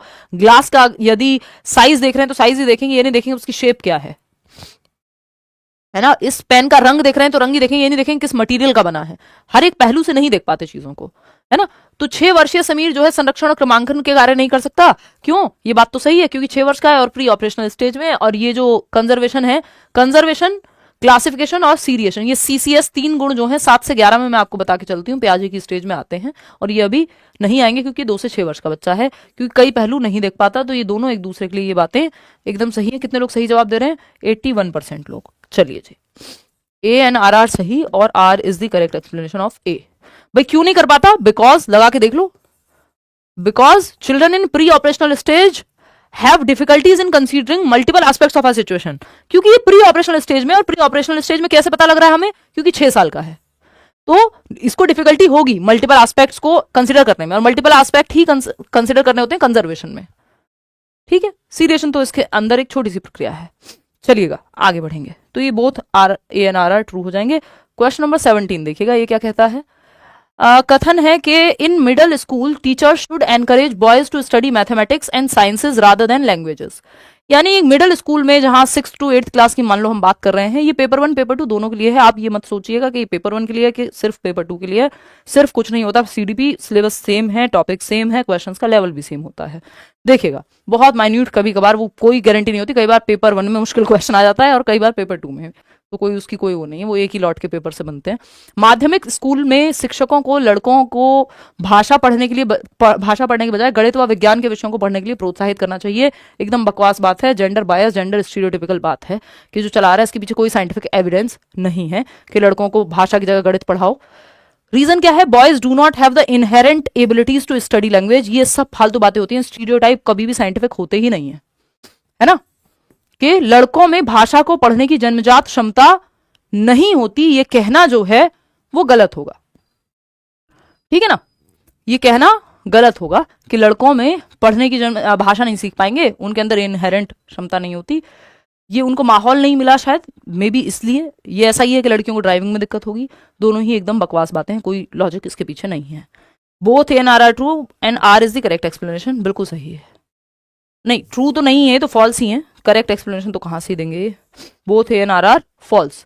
83% लोग सही जवाब दे रहे हैं, दोनों ही गलत हैं, तो एक्सप्लेनेशन तो क्या ही टेस्ट करें, दोनों ही ढकोसलेबाजी की बातें फालतू, है ना, जो चला आ रहा है साइंटिफिकली ट्रू नहीं है, लॉजिकली ट्रू नहीं है। क्वेश्चन नंबर 18 अगर कोई ये बात मानता है, इसका मतलब वो अभी प्री ऑपरेशनल स्टेज में है, अभी लॉजिक उसके अंदर नहीं आया है। ठीक, देखिएगा आगे बढ़ेंगे। क्वेश्चन नंबर 18 देखिएगा, ये क्या कहता है, एक कथन है। कथन क्या है ना, socio constructivist classroom recall based written test should be the only basis of assessment. यानी सामाजिक रचनावादी कक्षा कक्ष में बस याद करने वाली रट्टाफिकेशन वाली टेस्ट ही असेसमेंट का या परीक्षाओं का एकमात्र तरीका है। देखिए, कंस्ट्रक्टिविस्ट शब्द और सिर्फ याद करना, रिकॉल एक साथ नहीं जा सकते, क्योंकि कंस्ट्रक्टिविज्म में बच्चे का एक्टिव होना जरूरी है, और यहाँ रिकॉल पे, रट्टाफिकेशन पे याद करने की बात ही कर रहे हैं। ये वाइगॉत्स्की का पर्सपेक्टिव है कि सामाजिक संरचनावादी यानी बच्चे ग्रुप में एक्टिविटी कर रहे होंगे, तो यहाँ पर रटने की तो कोई जगह नहीं। जहां कंस्ट्रक्टिविस्ट शब्द यूज हो गया यानी रचनावाद, तो एक्टिविटी करके सीखा जाएगा, बच्चा पैसिव नहीं हो सकता कि रिकॉल बेस्ड हो जाए। रीजन क्या है, children learn most effectively by rote memorization. रट्टाफिकेशन से बच्चे सीखेंगे नहीं, मीनिंगफुल लर्निंग से सीखेंगे, अर्थपूर्ण अधिगम से सीखेंगे, जीवन से जोड़ करके सीखेंगे। अगर सोशियो कंस्ट्रक्टिविस्ट या बच्चे की बात हो रही है वाइगॉत्स्की के केस में, या कंस्ट्रक्टिविज्म रचनावाद के केस में जिसमें पियाजे भी शामिल है, तो हम रट के बच्चे बहुत अच्छा सीखते हैं, ये बकवास बात है। रटंत विद्या चलंत नहीं, दोनों ही गलत हैं। Both A and R false. 93% लोग आप लोग सही जवाब दे भी रहे हैं। देखिए, इतने जब आप क्वेश्चन प्रैक्टिस कर जाएंगे तो आपके सवाल गलत होने की संभावना बहुत कम है। क्वेश्चन नंबर 19 देखिएगा, ये क्या कहता है भाई, inclusive education refers to an education system that accommodates all children regardless of their physical, intellectual, social, emotional, linguistic और other conditions। यानी समावेशी शिक्षा या शिक्षण जो है एक ऐसा तंत्र है जहां हर एक तरह के बच्चे को आप एकोमोडेट करते हैं, इंक्लूड करते हैं, चाहे वो उनके शारीरिक अंतर हो, यानी एक बच्चा बहुत ही स्पोर्टी हो सकता है, दूसरा बच्चा एकदम एवरेज हो सकता है स्पोर्ट्स में या फिजिकल एक्टिविटीज के मामले में, दूसरा बच्चा कोई बहुत गिफ्टेड हो सकता है, तीसरा बच्चा एवरेज हो सकता है। यानी हर तरह के बच्चे को इंक्लूड कर रही है आपकी समावेशी शिक्षा। बात सही है नहीं है, कोई दिक्कत? हाँ, ये आए हुए हैं, है ना, निर्भया निगम, मैक्सिमम क्वेश्चंस मल्टीपल टाइम्स आए हुए हैं। ठीक है ना, तो आपको जबरदस्ती खराब क्वेश्चन करने तो वो एक अलग बात है, लेकिन पेपर में आए हुए सवाल हैं, तो लॉलीपॉप ही आएंगे अगर लॉलीपॉप हैं तो। ठीक, चलिए, तो फिर जब आके कहना कि हाँ पेपर तो हो गया हमसे सॉल्व, तो शारीरिक, मानसिक, सामाजिक, संवेगात्मक आएगा, हर तरह का मौका आएगा, हार्ड सेट आएगा तब भी देखेंगे। ठीक है ना, their physical, intellectual, social, emotional, linguistic और अदर कंडीशंस। बिल्कुल सही बात है, हर तरह का बच्चा है। इंक्लूजन इज नॉट कन्फाइंड, ये बात मैं मान रही हूं कि आपकी तैयारी सही चल रही है, क्योंकि मैक्सिमम क्वेश्चंस आप सही जवाब दे रहे हो। ठीक है ना, तो उस चीज को और फिर हम लेवल बढ़ा देंगे, लेकिन उतना ही बढ़ाना है जितना पेपर के दायरे में है। बेवजह बढ़ा के कोई फायदा होना नहीं है, फिर वो बेवजह चला जाएगा, आउट ऑफ सिलेबस टाइप की बात हो जाएगी कि नेट के क्वेश्चन आपको करा दिए जाए जबरदस्ती। Inclusion is not confined to the disabled but is a broader term, यानी समावेशन का मतलब सिर्फ डिसेबल्ड बच्चों को इंक्लूड करना नहीं है, हर तरह के बच्चे को। बिल्कुल सही बात है। ये इसलिए सही है क्योंकि इंक्लूजन की सही डेफिनेशन यहां दी हुई है, तो both A and R true and R is the correct explanation. 62% लोग सही जवाब दे पा रहे हैं। चलिए आगे बढ़ेंगे। नेक्स्ट क्वेश्चन, क्वेश्चन नंबर 20 देखिएगा क्या कहता है भाई। क्वेश्चन नंबर 20, assertion है a teacher gives a lot of project work and encourages children to work collaboratively। Project work generally groups में ही दिया जाता है, परियोजना जो है प्रोजेक्ट वर्क ग्रुप्स में ही दिया जाता है, परियोजना कार्य देती है और बच्चों को सहयोगात्मक रूप से कार्य करने के लिए एक प्रोजेक्ट कोई भी ग्रुप में किया जाता है ना, तो कोलैबोरेटिवली बच्चे काम कर रहे हैं एक दूसरे के साथ मिलकर एक प्रोजेक्ट पे, ठीक है, अच्छी बात है। रीजन क्या है इसका, children learn a lot through discussion with peers, एक दूसरे के साथ डिस्कशन करके बेहतर सीखते हैं, इसलिए कोलैबोरेशन में काम दिया गया है, because children learn with each other. तो दोनों ही बातें सही हैं, दोनों एक दूसरे के लिए भी सही हैं, कोई दिक्कत परेशानी, क्लियर है। 97% लोग सही जवाब भी दे पा रहे हैं, फास्ट भी जवाब दे पा रहे हैं, बहुत बढ़िया। क्वेश्चन नंबर 21 देखिएगा, ये क्या कहता है। असर्शन की जब हम बात कर रहे हैं, असर्शन यानी कथन, children learn the knowledge, skills, values and customs of the society only through formal agencies. मैंने कोशिश की है कि लगभग पूरा सिलेबस आपके सारी तरह के टॉपिक इनमें कवर हो जाए। हम सोशलाइजेशन से भी क्वेश्चन कर रहे हैं, हम डेवलपमेंट से भी क्वेश्चन कर रहे हैं, हम लर्निंग से भी क्वेश्चन कर रहे हैं, है ना, हम इंक्लूसिव एजुकेशन जो 5 नंबर का है उससे भी क्वेश्चन कर रहे हैं। तो असर्शन रीजन के जितने भी प्रकार के क्वेश्चन बन सकते हैं पूरे सिलेबस से, वो सब कवर हो जाए अलग अलग टाइप। तो कथन क्या है, बच्चे अपने समाज की जानकारी, कौशल, मूल्य, रीति रिवाज केवल औपचारिक कारकों से ही सीखते हैं, यानी थ्रू फॉर्मल एजेंसीज कि कोई ट्रेनिंग दिलाने आप ले जा रहे हैं, वहां पे समाज कैसे रहता है ना, इस पे कोई बहुत फॉर्मल क्लास दी जाएगी, स्कूल में सिखाया जाएगा कि समाज के क्या तौर तरीके होते हैं, कौन सा त्योहार कैसे मनाया जाता है, फॉर्मल एजेंसी ना, ये कहना गलत है, एकदम बकवास बात है। बच्चा इनफॉर्मली, सोशलाइजेशन फॉर्मली और इनफॉर्मली दोनों तरह से होता है, ये जब हम सोशलाइजेशन पढ़ते हैं तो मैं आपको क्लियरली बताती हूँ कि आप स्कूल में भी तौर तरीके सीख सकते हैं, है ना, आप आर्मी में गए हैं तो वहां भी आप तौर तरीके सीख सकते हैं, आप चम्मच कांटे से खाना किसी फॉर्मल इंस्टीट्यूशन में भी सीख सकते हैं, और आप कहां सीख सकते हैं, घर पे भी सीख सकते हैं कौन सा त्योहार कैसे मनाना है, ठीक।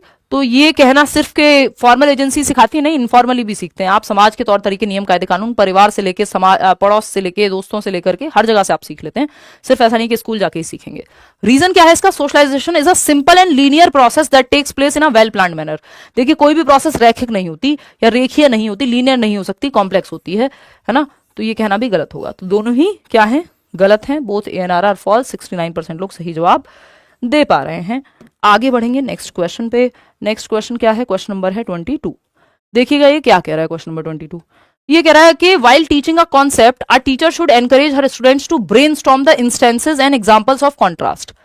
यानी जब एक टॉपिक, एक कॉन्सेप्ट पढ़ाया जा रहा है टीचर के द्वारा, तो एक शिक्षिका को अपने विद्यार्थियों को विपरीत दृष्टांतों और उदाहरणों पर विचार मंथन करने के लिए भी प्रोत्साहित करना चाहिए। कि जब टीचर पढ़ा रहा है बर्ड का कॉन्सेप्ट कि भाई ये बर्ड्स हैं, उड़ सकते हैं आसमान में, ये कबूतर है, ये तोता है, ये मैना है, ये फलाना है, तब आप गाय या भैंस का भी एग्जाम्पल दे दे रहे हैं, या आप एक हेलीकॉप्टर का भी एग्जाम्पल दे दे रहे हैं कि ये बर्ड नहीं है, ये बर्ड का उदाहरण नहीं है। तो कॉन्ट्रास्ट में आपने विपरीत भी दे दिया कि ये नहीं है। एग्जाम्पल्स तो दिए आपने, जो कॉन्सेप्ट पढ़ा है उसके बारे में, उससे रिलेटेड क्या नहीं है वो देकर के और क्लैरिटी आ जाती है, ठीक है ना। तो ये क्या होगा आपका, ये वैसा ही है जो तोता उड़ मैना उड़ खेलते हो ना, तो उसमें भैंस को भी उड़ कर दो, इसका मतलब आपको समझ आ जाएगा कौन क्या नहीं उड़ेगा, तो वो नॉन एग्जाम्पल है उसका, ठीक। तो ये बात तो सही है, non examples don't play any role. Brainstorm मतलब ग्रुप में बैठ करके सोचने को, बच्चों को आइडियाज को का मौका देना चाहिए, बिल्कुल सही बात है। Non examples don't play any role, ये कहना गलत होगा। नॉन एग्जाम्पल्स इंपॉर्टेंट होते हैं, सीखने में मदद करते हैं। नॉन एग्जाम्पल वही जो एग्जाम्पल नहीं है, उससे रिलेटेड कुछ है, कि बर्ड के बारे में बता करके एक नॉन बर्ड का एग्जाम्पल देना कि ये बर्ड नहीं है, है ना, कि ये जो डॉग है वो बर्ड का एग्जाम्पल नहीं है, या हेलीकॉप्टर बर्ड नहीं होता, तो ये नॉन एग्जाम्पल हो गया। जो उसके बारे में उसका उदाहरण नहीं है बट उसको एक्सप्लेन कर दे रहा है, उसमें कॉन्सेप्चुअल क्लैरिटी आ जा रही है कि क्या नहीं है। तो A is true but R is not true, A is true but R is false, जो कि थर्ड ऑप्शन आप लोग सही जवाब दे ही दे रहे हैं। कल आपके लिए कुछ मुश्किल सवाल लगेंगे क्योंकि ये वाले सवाल अब आप कर ले रहे हैं मैक्सिमम। क्वेश्चन नंबर 23 देखिएगा, क्वेश्चन नंबर 23 देखिएगा, ये क्या कहता है, a child has to have some neuro motor maturation before she learns to catch a ball. गेंद को पकड़ने के लिए सीखने से पहले, या गेंद को पकड़ना सीखने से पहले एक बच्चे में कुछ गतिक परिपक्वता होनी चाहिए। न्यूरो मोटर मैचुरेशन यानी न्यूरॉन्स और मोटर बैलेंस अगर थोड़ा बहुत भी नहीं आया तो बच्चा बॉल नहीं पकड़ पाएगा। मतलब क्या है, आप बच्चे को साइकिल चलाना सिखाएं, उससे पहले उसकी बॉडी में मेच्योरिटी होनी चाहिए इनफ। पेंसिल पकड़ने के लिए बच्चे की हाथों में जान होनी चाहिए। यानी जो आप सिखा रहे हैं, सिखाने के लिए एक बेसिक मेच्योरिटी पहले होनी चाहिए। 10वीं क्लास का सिलेबस 5 साल के बच्चे को आप नहीं सिखाते हैं, क्यों? क्योंकि अभी उसके लिए वो मेच्योर नहीं है, परिपक्व नहीं है। बात तो सही है। एक न्यूरोमोटर मैच्योरेशन चाहिए आपको कि हैंड आई कोऑर्डिनेशन उतना बैठ पाए कि वो कैच कर पाए। इस स्थिति में तो आए तब तो आप कैच करना सिखाओगे। 6 महीने के बच्चे को बॉल कैच करना थोड़ी सिखाओगे, क्योंकि अभी वो मेच्योर नहीं है, न्यूरोमोटर मैच्योरेशन नहीं आया उसके अंदर। रीजन क्या है इसका? Learning is dependent upon development. हाँ, कई बार क्या है, विकास निर्भर होता है जो लर्निंग है, यानी अधिगम निर्भर होता है विकास की प्रक्रिया पे, कि बच्चे में लॉजिक आ जाए तब तो उस तरह का सिलेबस पढ़ाओगे। 11th क्लास में बच्चे का 12 से 18 के बीच में या 11 से 15 के बीच में होना जरूरी है, क्योंकि फॉर्मल ऑपरेशनल स्टेज है, एब्स्ट्रैक्ट थिंकिंग आएगी, डिडक्टिव लॉजिक आएगा। तो इसलिए कई बार डेवलपमेंट जो समय के साथ अनफोल्ड होना है, सिखाना जो कि आप एनवायरमेंट से सिखा रहे हो, एफर्ट प्रैक्टिस करके, साइकिल भी तो आप एक उम्र पे ही सिखाओगे। आप कोई गेम लेने जाइए मार्केट में, उस पर लिखा होगा 3+ ईयर्स के बच्चे के लिए, 2+ ईयर्स के बच्चे के लिए। इवन आप सिंपल कपड़े लेने चले जाइए, उस पर भी लिखा होगा 6 महीने के बच्चे के लिए। तो पता है ना किस चीज के लिए बच्चा कितना मेच्योर है अभी। तो ये बात सही है एकदम। तो आप चाहें तो बिकॉज लगा के देख लीजिए, सॉल्व हो जाएगा भाई। Catch a ball, because learning is dependent upon development. Yes, in some cases learning is dependent on development, और दोनों इंटर रिलेटेड भी हैं, लर्निंग से डेवलपमेंट, डेवलपमेंट से लर्निंग। बात सही है। 85% लोग सही जवाब दे पा रहे हैं। चलिए आगे बढ़ते हैं। क्या कहता है क्वेश्चन नंबर 24? बताइए क्या कहता था अमेरिका। असर्शन क्या है? A major criticism of Jean Piaget's theory is the consideration that children are active beings. यानी एक जीन पियाजे के सिद्धांत की एक प्रमुख आलोचना उनके द्वारा दिया गया विचार है कि बच्चे सक्रिय प्राणी हैं, बच्चे लिटिल साइंटिस्ट हैं, नन्हे वैज्ञानिक हैं। नन्हे वैज्ञानिक हैं बच्चे, यानी वो एक्टिविटी करके सीखते हैं, वो सक्रिय होकर के अपने एनवायरमेंट में सीखते हैं। कोई पेन मिल जाएगा, उसको खोल के देखेंगे, तोड़ के देखेंगे, चल के देखेंगे, छू के देखेंगे, अपने सेंसेस से दुनिया की समझ बनाएंगे। कोई भी चीज मिल जाए उसको खोलना, तोड़ना, लिखना, पकड़ना, वॉटेवर जो भी एक्टिविटी वो करके सीखेंगे। बच्चे एक्टिव रहते हैं, सिंपल बात। लिटिल साइंटिस्ट हैं, जैसे साइंटिस्ट जो है वो क्यूरियस है, नन्हा वैज्ञानिक, उस तरह से बच्चा लिटिल साइंटिस्ट है ना। तो ये बात तो सही है, लेकिन ये सही नहीं है कि ये इनका क्रिटिसिज्म है। ये तो पियाजे की अच्छी बात है, ये क्रिटिसिज्म थोड़ी है। क्रिटिसिज्म होती है आलोचना की, इनकी कोई नेगेटिव साइड निकाल के ला रहा हो। नहीं, इस पे क्यों क्रिटिसाइज करेंगे? बच्चे का एक्टिव होना तो पियाजे का दिया हुआ वरदान है एक तरह से। रीजन क्या है? ये तो पियाजे ने कहा कि बच्चे भी सोच सकते हैं, नहीं तो सब कह रहे थे नहीं नहीं बच्चा तो छोटा है। चिल्ड्रन क्या है? रीजन क्या है? Children learn through passive reception of information. बच्चा पैसिव नहीं हो सकता पियाजे के अकॉर्डिंग, कभी भी जीवन में नहीं, पॉसिबिलिटी नहीं है। हमें बच्चे को पूरी पेडागोजी में पैसिव नहीं रखना किसी भी हालत में। तो निष्क्रिय है बच्चा है, बस आप उसमें ज्ञान भर दे रहे हो। नहीं, बच्चा ज्ञान एक्टिवली कंस्ट्रक्ट करेगा, ज्ञान का सृजन करेगा एक्टिवली, यानी सक्रिय रूप से। तो बोथ एन आर फॉल्स, दोनों ही बातें गलत हैं। इसमें कितनी गलतियां कर रहे हो यार आप? थर्ड ऑप्शन पे लगे पड़े हैं सब। भाई जीन पियाजे के सिद्धांत की एक प्रमुख आलोचना है कि उनके द्वारा दिया गया विचार है कि बच्चे सक्रिय प्राणी हैं। इस पे कोई क्यों उनको क्रिटिसाइज करे, और कर रहा है तो गलत कर रहा है। Children learn through passive conception reception of information, ये गलत है, दोनों ही गलत हैं। हम डी के साथ जा रहे हैं। क्वेश्चन नंबर 25 देखिएगा क्या कहता है ये 25। Teacher should use standardised IQ test to measure children's intelligence. Teachers को स्टैंडर्डाइज्ड मानकीकृत आईक्यू टेस्ट का प्रयोग करना चाहिए बच्चे के इंटेलिजेंस को मापने के लिए। और रीजन क्या है इसका? Standardised IQ test can predict intelligence accurately. देखिए इस पे ना बहुत बवाल है कि बहुत लोग ये मानते हैं कि आईक्यू कोई एकमात्र तरीका नहीं है बच्चे की इंटेलिजेंस को जांचने का, और ये कह रहे हैं कि कैन प्रिडिक्ट एक्यूरेटली। तो इस पे भी क्वेश्चन मार्क है। जैसे आपके हार्वर्ड गार्डनर तो मानते नहीं है कि आईक्यू टेस्ट जो है बहुत अच्छा तरीका है, बच्चे सिर्फ आईक्यू के माध्यम से ही इंटेलिजेंस को पूरी तरह से सही से मापा जा सकता है सिर्फ आईक्यू टेस्ट से। नहीं, बच्चे अलग अलग प्रकार से इंटेलिजेंट हो सकते हैं। कोई म्यूजिकली इंटेलिजेंट होगा, कोई स्पोर्ट्स में अच्छा होगा, वो आईक्यू से कैसे पता लगेगा आपको? तो both A and R false. Fourth option is the right answer over here. आगे बढ़ेंगे। क्वेश्चन नंबर 26 देखिएगा, 4 सवाल और हैं। असर्शन क्या है? In a classroom of diverse learners teacher should give reasonable autonomy and flexibility. Reasonable autonomy यानी स्वायत्ता देनी चाहिए उनको, इंडिपेंडेंस देनी चाहिए बच्चों को, और फ्लेक्सिबिलिटी लचीलापन, एक तरीका काम ना करे दूसरा तरीके से सीख लो। इन करिकुलम एंड असेसमेंट, चाहे वो सिखाने के तरीके हो उनमें फ्लेक्सिबिलिटी हो, ऑटोनॉमी हो, बच्चों को इंडिपेंडेंस दी गई हो, और चाहे वो टेस्ट करने के तरीके हो। बात तो सही है, बच्चा एक्टिव है। रीजन क्या है? Children learn better when they take ownership, यानी जब वो जिम्मेदारी लेते हैं कि हाँ यार ये मेरा काम है मैं करूंगा। And their learning needs are accommodated, यानी जो उनकी सीखने की जरूरत है उनको समायोजित किया जाता है, मल्टीपल मेथड से सिखाया जाता है। तो बात तो सही है। तो ऑटोनॉमी देने का क्या फायदा है? क्योंकि ओनरशिप का मौका मिल रहा है ना।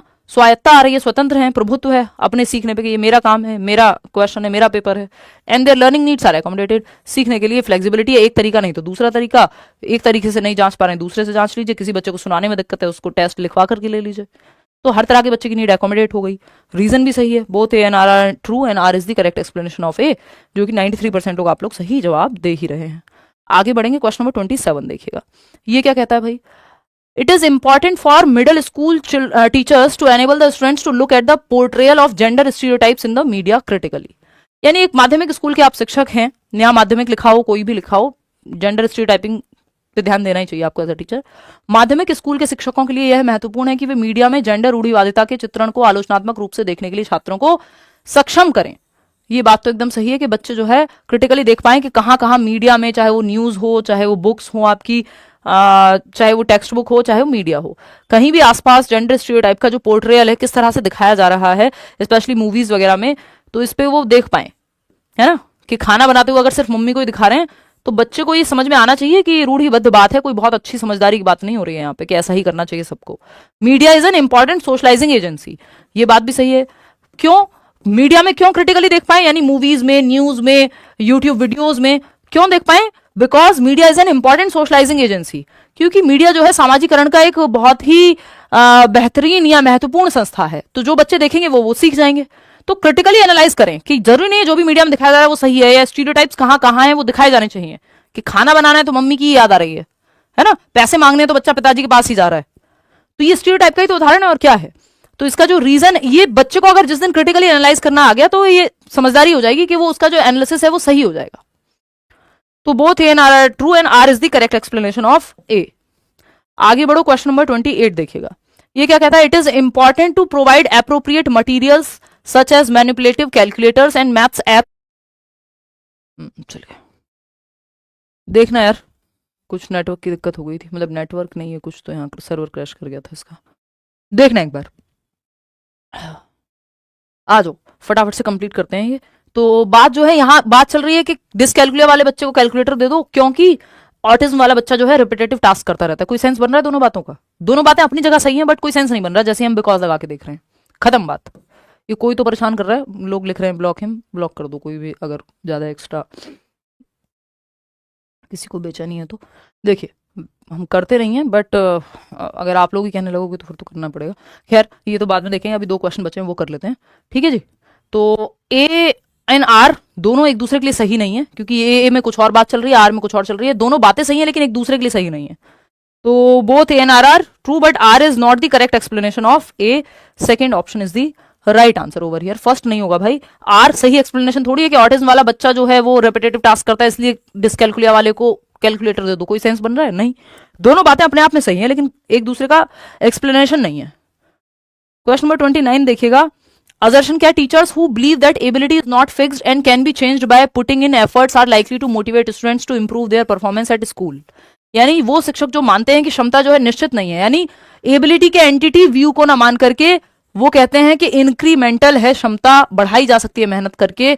इस बार भी इस पर क्वेश्चन आया हुआ है, और प्रयास से बदला जा सकता है, बच्चा सीख सकता है, प्रदर्शन में सुधार आ सकता है। तो बच्चों को वो प्रेरित करेंगे जो टीचर्स ये मानते हैं कि एबिलिटी इंक्रीमेंटल है ना कि फिक्स्ड। एंटिटी व्यू में विश्वास नहीं रखते, और एंटिटी व्यू में विश्वास नहीं रखना, एंटिटी मतलब फिक्स्ड है एबिलिटी, तो फिक्स नहीं मानना है, एबिलिटी को आपको इंक्रीमेंटल मानना है कि हम बढ़ाते रह सकते हैं, ठीक है। तो ये सही है कि बच्चों को मोटिवेट करेंगे आगे सीखने के लिए। Motivation is linked to beliefs teachers have about the abilities of students. Motivation linked होती है कि टीचर्स का क्या बिलीफ है बच्चों की एबिलिटीज के बारे में। अगर टीचर्स ये सोचते हैं कि बच्चा सीख सकता है यदि मेहनत करे तो मोटिवेशन बढ़ेगी, है ना। तो ये बात तो सही है, बिकॉज लगा दो, सही बैठ रहा है, दोनों एक दूसरे के लिए सही है। R is the correct explanation of A. Simple, 87% लोग सही जवाब दे रहे हैं। आखिरी सवाल पे आ जाते हैं आज के। क्या कहता है ये आखिरी सवाल? प्याजे का ही सवाल है, देखिए जरा। असर्शन यानी एक कथन है, 4-year-old Rakhi can not take into consideration the height and width of the 2 beakers at the same time while pouring the same amount of water into tall and wide beakers. यानी 4 साल की राखी है और ये ध्यान में नहीं रख सकती जब 2 बीकर्स हैं। बीकर्स समझते ना, वो प्याजे के एक्सपेरिमेंट में भी थे। यानी 2 कप मान लो आप, मग्स मान लो 2, है ना।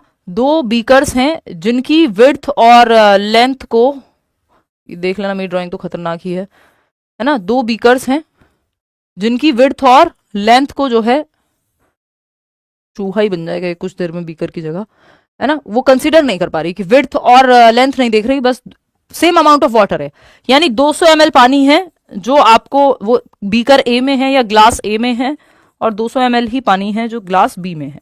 हो सकता है एक बर्तन चौड़ा हो एक बर्तन पतला हो, इस चीज पे ध्यान नहीं दे पा रही है वो, उसको लग रहा है जो चौड़े बर्तन में गया है वो ज्यादा पानी है। ठीक है, कोई नहीं, 4 साल की बच्ची है, प्री ऑपरेशनल स्टेज है, कंजर्वेशन आया नहीं है, सही है, कैसे देख पाएगी। रीजन क्या है, Rakhi is at pre operational stage of cognitive development as per Jean पियाजे। ये आपको समझ में आ जाएगा क्यों नहीं देख पा रही है बाकी विड्थ और हाइट, क्योंकि उसका ध्यान सिर्फ एक ही चीज पे है, पानी की क्वांटिटी पे। तो बच्चा शेप और साइज के बदलने से वॉल्यूम चेंज नहीं होता, ये बात नहीं समझ में आती, 7 से 11 में आती है, क्योंकि कंजर्वेशन संरक्षण का गुण 7 से 11 में आता है। तो ये बात इसका रीजन सही से दे रही है, और दोनों बातें सही हैं क्योंकि बच्ची अभी 4 साल की है। Both A and R are true and R is the correct explanation of A. 93% लोग सही जवाब दे पा रहे हैं। इसकी भी पीडीएफ हम जल्दी से आपको टेलीग्राम पे डलवा देंगे। लाइक शेयर सब्सक्राइब आप कर दीजिएगा। आउट ऑफ 30 क्वेश्चंस कितने आपने ठीक किए वो आप बता दीजिएगा, और किसी भी फेक चैनल वगैरह से मत जुड़िएगा। अगर आप बैच ले रहे हैं तो आप करियर विल ऐप पे ही जुड़िएगा, वहीं पे बैच आपको मिल पाएगा। ठीक है, आउट ऑफ 30 क्वेश्चंस कितने ठीक हुए वो आप बताएंगे कमेंट सेक्शन में। आज के लिए इतना ही। देखो, अगर मैक्सिमम क्वेश्चंस आप सॉल्व कर पा रहे हो तो बहुत कम संभावना है कि आप ये वाले क्वेश्चंस गलत करोगे, क्योंकि पढ़ के समझ में आपको आ जा रहा है और आप दोनों के बीच में लिंक बिठा पा रहे हो। 25 में से 30, 28, 29, 27, 26, बहुत बढ़िया जी, मैक्सिमम। तो मतलब थोड़े और मुश्किल क्वेश्चंस आपको दिए जाने चाहिए। 29.5 बता रहा है कोई, ये कौन सा आपका एजेंसी है जहां से आप टेस्ट करा के आए हो? 29.5 नंबर कैसे लाए हो? लव फ्रॉम आसाम, धन्यवाद जी। चलिए आज के लिए इतना ही, कल मिलते हैं। कल टैग वर्ड्स या की वर्ड्स हम लोग करेंगे, है ना। और कल और परसों आपकी क्लास है, फिर कुछ दिन की छुट्टी है, इतने आप प्रीवियस रिवीजन कीजिएगा। ठीक है, चलिए बाय, टेक केयर।